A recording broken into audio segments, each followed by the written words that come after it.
Oh, usually when you want to create a CI/CD workflow, what you need to do first is learn some kind of new YAML syntax, and then you just write your code from scratch.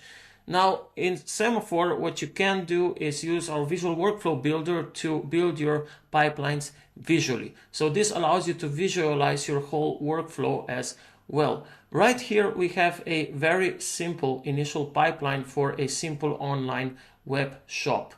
Now you can see that this is comprised of blocks, so we call this thing a block, and to each block, if we click on it, you can add multiple jobs, and these jobs get triggered when they get to this block. So it's really easy to add new jobs by clicking the add job button, and right here I can just maybe add like a new job, and right here you can input the commands that you want to trigger once we get to this block.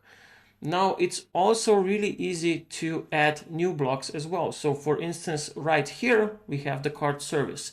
Maybe we want to add tests for that. So let's add a block.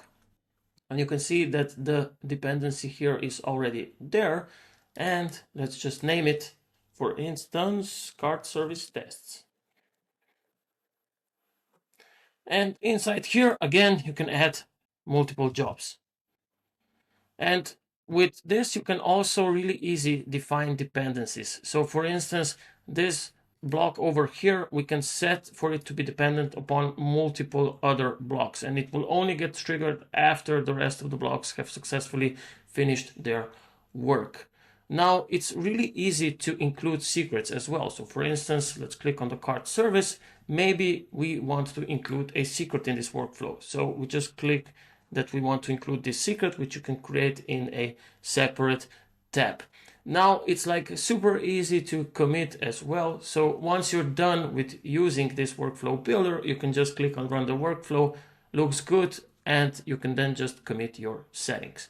Now, if you want, what you can also do is you can edit these files manually as well. So in the end, you will get config as code. So right here, if you click on this, you can see that this code was generated while we were going through this demo.